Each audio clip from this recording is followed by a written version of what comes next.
Der Peloponnes. Sagenumwobene, menschenleere Gebirge, fruchtbare grüne Täler, unendliche Sandstrände.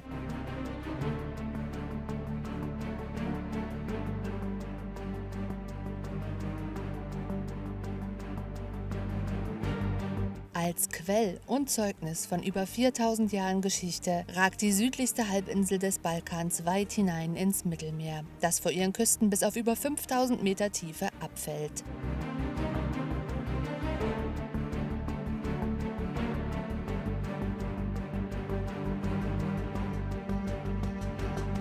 Der kulturelle Reichtum und die natürliche Schönheit der Peloponnes kann kaum übertroffen werden. Kommt mit auf eine Reise über die sagenhafte Halbinsel und entdeckt gemeinsam mit uns unsere Top 10 Highlights auf dem Peloponnes.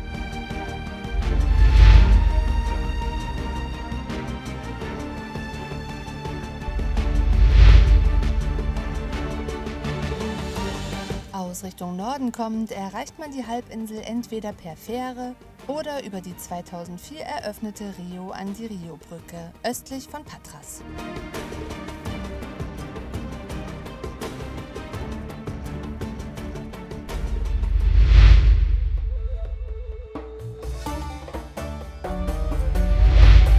Von Patras aus gelangt man in ein abgelegenes Tal im Westen der Peloponnes.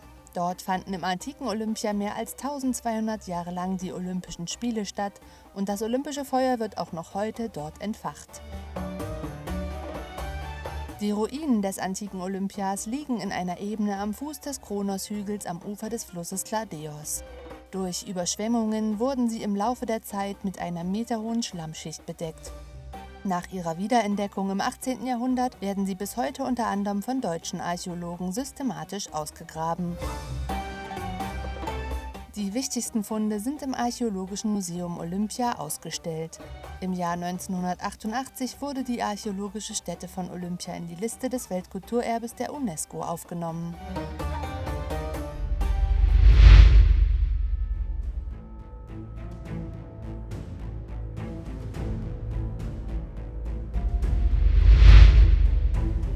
Der Golf von Kyparissia ist eine langgezogene Bucht an der Westküste der Peloponnes.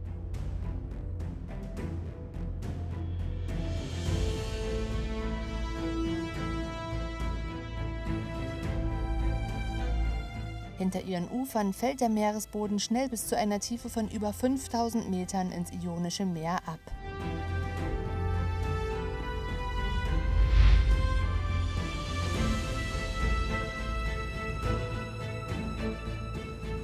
Neben einigen Highlights entlang der Bucht, wie zum Beispiel den Thermalquellen am Kayafassee oder den Neda-Wasserfällen, sind die kilometerlangen Strände der Bucht auch Heimat und Nistplatz der vom Aussterben bedrohten Meeresschildkröte Caretta caretta.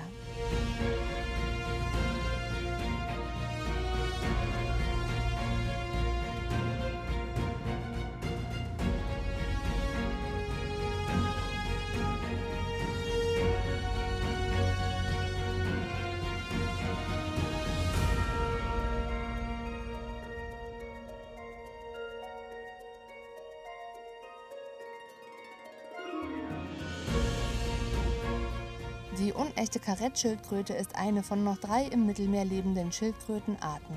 Ausgewachsene Exemplare können weit über 1 Meter lang werden und wiegen bis zu 140 Kilogramm.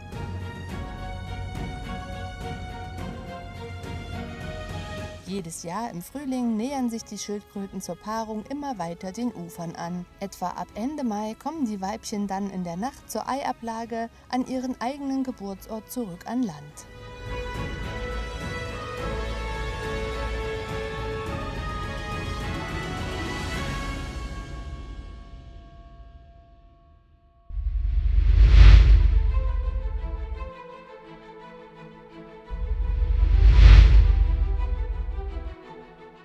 Zu den schönsten Stränden der ganzen Welt gehört nicht zuletzt wegen seiner außergewöhnlichen Form der Wojtykilia Beach. Der Strand formt den griechischen Buchstaben Omega und liegt zu Füßen der Ruinen der Navarino-Burg.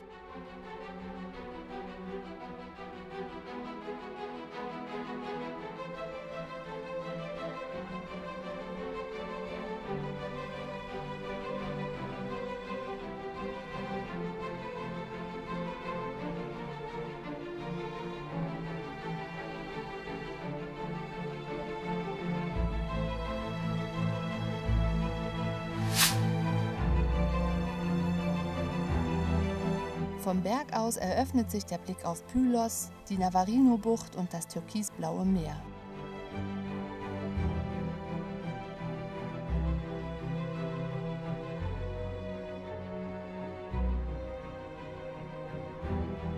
Besonders beeindruckend ist auch die Artenvielfalt in den Dünen und Salzwasserlagunen, denn sie beheimaten über 250 Vogelarten, darunter Flamingos und auch einige Landtiere, wie zum Beispiel Chamäleons. Die Ruhe und Schönheit rund um die Ochsenbauchbucht sind ein Highlight auf jeder Griechenlandreise.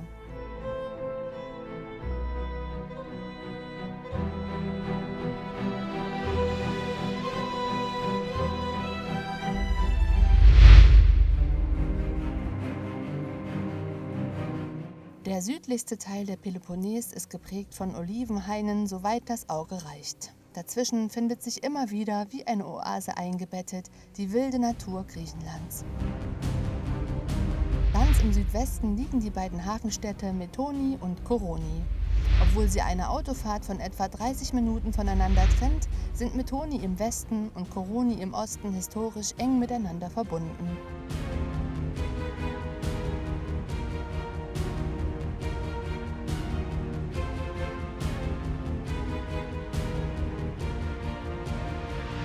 Eine lange byzantinische Epoche fand während des 4. Kreuzzuges ein jähes Ende und wurde abgelöst von der venezianischen Herrschaft, die durch Rivalitäten mit dem Osmanischen Reich geprägt wurde.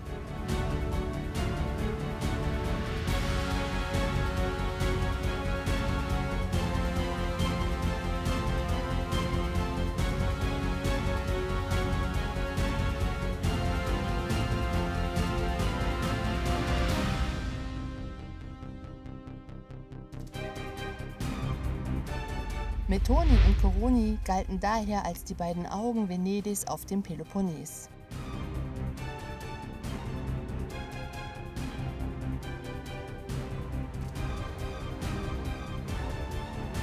Während die ehemalige Festungsanlage Methoni in ihren Ruinen liegend jährlich zahlreiche Touristen anzieht, wurde in Koroni 1918 in der Burg ein Nonnenkloster gegründet, das zumindest teilweise besichtigt werden kann.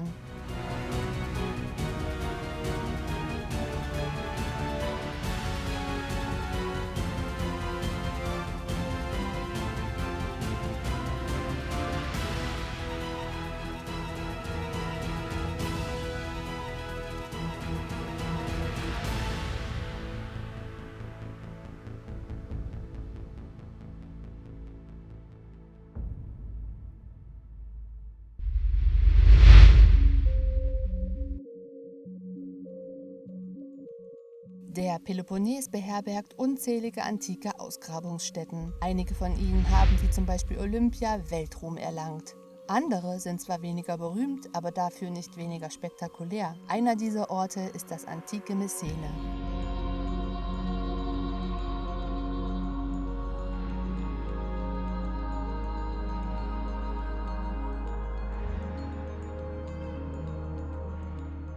Es gehört zu den aufregendsten und besterhaltensten Siedlungen, die jemals entdeckt wurden und zählt außerdem zu den am schönsten gelegenen.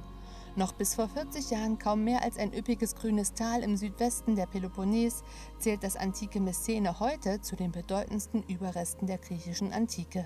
Die Stadt blühte nach der Niederlage der Spartaner gegen einen thebanischen General im 4. Jahrhundert v. Chr. Auf und beendete so die über Jahrhunderte andauernde spartanische Herrschaft. Der Komplex enthüllt die Überreste eines Theaters, einer Agora und eines Gymnasions sowie eine Reihe von Heiligtümern, Tempeln, Statuen, Quellen und Residenzen. Viele davon wurden bereits durch die Schriften des Pausanias zum Leben erweckt. Die Stadt basiert auf einem symmetrischen Gittersystem. Sie gilt als Vorläufer der modernen Stadtplanung und verfügt über hervorragende Festungsmauern, die zum Schutz dieses kostbaren Ortes beigetragen haben.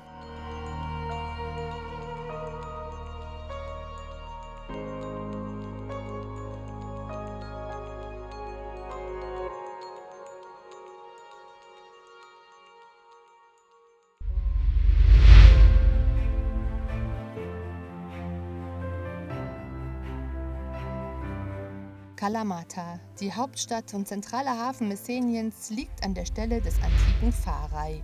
Nach der Unabhängigkeit von den Türken und dank der fruchtbaren messenischen Ländereien entwickelte es sich zu einem wohlhabenden städtischen Zentrum.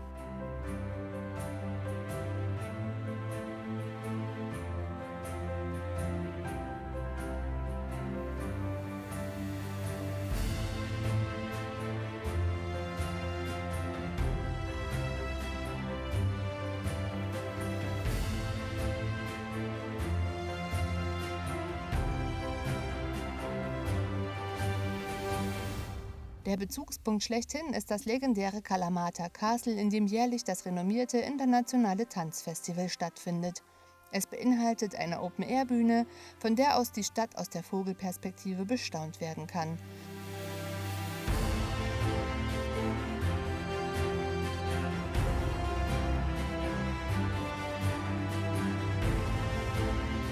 Nicht weniger schön ist die Altstadt am Fuße der Burg, die mit ihren unzähligen Tavernen, Boutiquen und Kaffeehäusern zum Verweilen einlädt. Wer die Peloponnes besucht, darf Kalamata auf keinen Fall verpassen.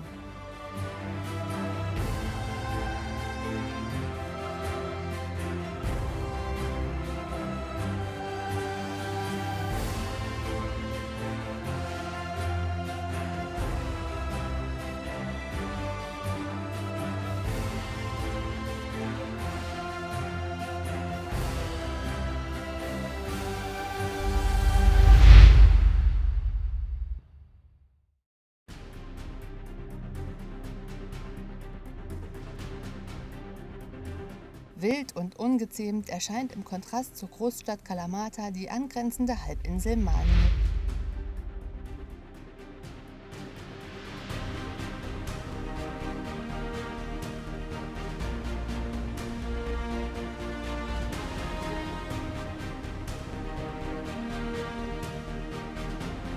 Besonders der südlichste Zipfel des schönsten Fingers der Peloponnes ist so abgelegen, dass sich kaum noch jemand hierher verirrt. Die Bewohner sagen, dass Gott, als er mit der Schöpfung der Erde fertig war, noch einen Sack Steine übrig gehabt habe und ihn hier entleert hätte.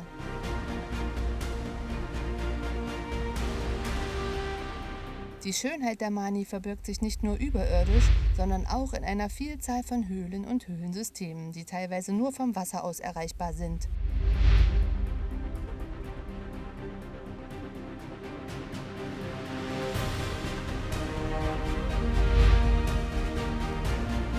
Ihre einsamen Kiesstrände, die auch im Hochsommer nie richtig voll werden, und die Hygospita, quadratische Wohntürme, die wegen der bis ins 20. Jahrhundert hinein üblichen Blutrache zur Abwehr böser Nachbarn gebaut wurden, verleihen der wilden Schönheit ihren ganz besonderen Charakter.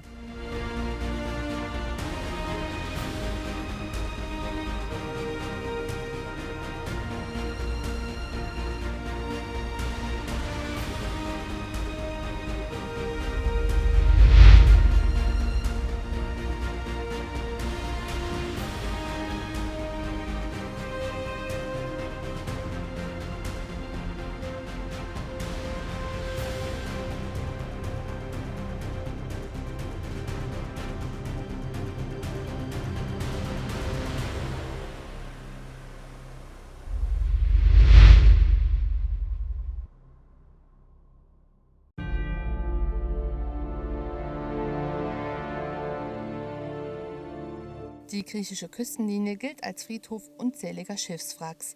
Eines der berühmtesten ist das ehemalige Containerschiff Dimitrios.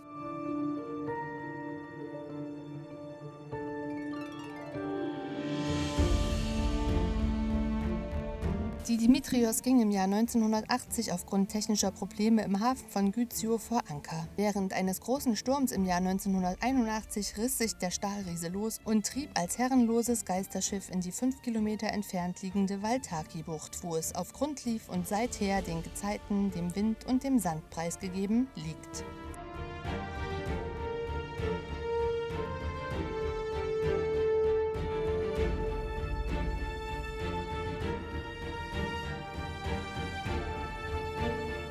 Ob es an Bord tatsächlich gespukt hat oder eine der zahlreichen anderen Legenden, die sich um das Wrack ranken, wirklich wahr ist, ist nicht bekannt. Fakt ist aber, dass das Wrack von beeindruckender Größe in jedem Fall einen Stopp wert ist.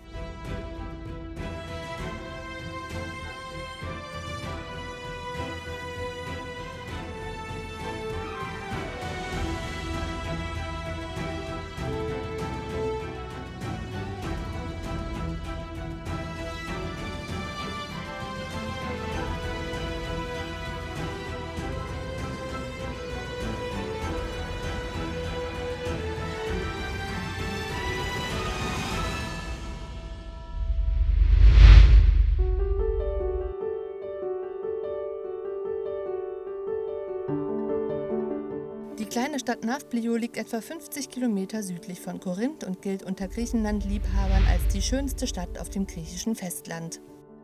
Die ehemalige Hauptstadt überzeugt durch ihre malerische Lage direkt am Meer, ein Labyrinth aus verwinkelten Gassen und Straßen und einer unbeschreiblichen Atmosphäre.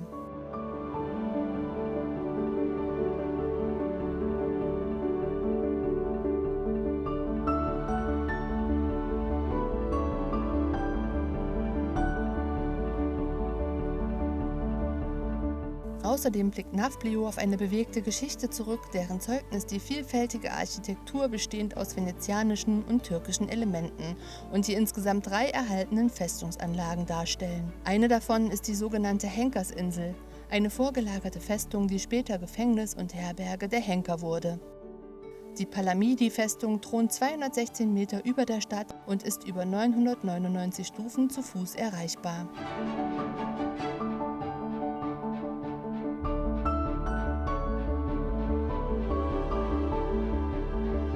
Die Stadt Nafplio und die umliegende Landschaft locken jedes Jahr unzählige Touristen in die Region.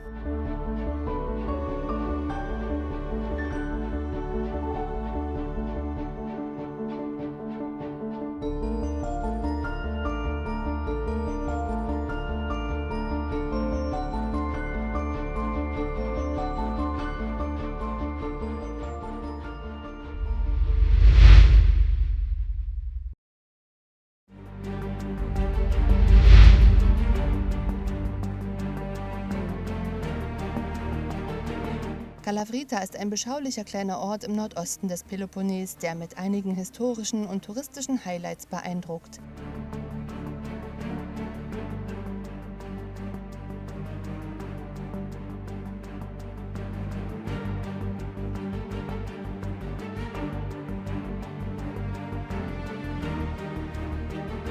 Dort gibt es neben 2 Denkmälern zur bewegten Vergangenheit des Ortes auch eine spektakuläre Tropfsteinhöhle zu besichtigen. Außerdem fährt der berühmte Odontodos, eine Zahnradbahn, von Kalavrita durch die Voureikos-Schlucht an die Ostküste der Peloponnes.